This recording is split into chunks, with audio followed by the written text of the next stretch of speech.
Halo, nama saya Nora Manurung, NPM 19010104034. Di sini saya akan melanjutkan penjelasan materi dari Saudari Betty. Yang akan saya lanjutkan adalah bagian D, E, F. D. Kegunaan organisasi kurikulum. Kegunaan kurikulum sendiri dibagi menjadi beberapa pengelompokan. Berikut kegunaan kurikulum berdasarkan pihak yang berkaitan ikut terpengaruh. Yang pertama, kegunaan organisasi kurikulum bagi peserta didik. Kegunaan kurikulum bagi murid atau peserta didik sebagai sarana dalam mengukur kemampuan peserta didik dan konsumsi pendidik. Yang kedua, kegunaan organisasi bagi guru atau pendidik, di mana kegunaan kurikulum di sini bisa diartikan sebagai pedoman kerja guru atau pendidik. Yang C, kegunaan kurikulum untuk orang tua, di mana fungsi kegunaan kurikulum ini bagi orang tua adalah dapat memantau berbagai materi yang diajarkan dan diterima oleh anak.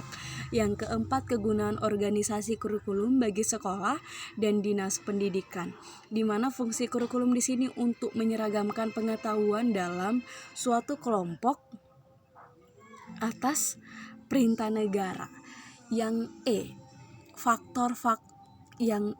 E, faktor-faktor yang harus diperhatikan dalam organisasi kurikulum.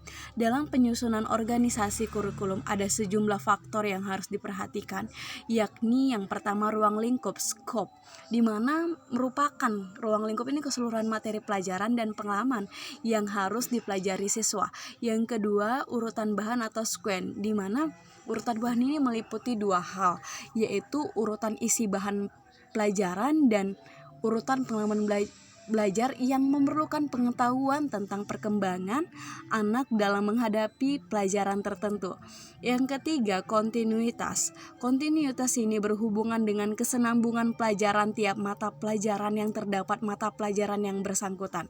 Kontinuitas ini dapat bersifat kuantitatif dan kualitatif. Yang keempat, keseimbangan. Keseimbangan dalam kurikulum dapat ditinjau dari dua segi, yakni keseimbangan isi atau apa yang dipelajarin. Yang kedua, keseimbangan cara atau proses belajar. Yang kelima, integrasi atau keterpaduan. Integrasi yang berhubungan dengan bagaimana pengetahuan dan pengalaman yang diterima siswa mampu memberi bekal dalam menjawab tantangan hidupnya. Yang F, jenis-jenis organisasi kurikulum. Ini yang pertama ada open kurikulum. Guru memiliki kebebasan untuk mengembangkan kurikulum sesuai dengan keinginan dan kemampuannya. Yang B, closed kurikulum atau kurikulum tertutup. Artinya kurikulum ini sudah ditentukan dan guru tinggal menjalankan apa adanya. Yang C, guide kurikulum, di mana rambu-rambu pengajar sudah ditentukan oleh kurikulum, akan tetapi guru masih mengembangkan lebih lanjut dalam kelas. Dan menurut S. Nasution, kurikulum terdapat 3 organisasi, yaitu 1, separate subject kurikulum berdasarkan mata pelajaran, correlate kurikulum atau kurikulum gabungan.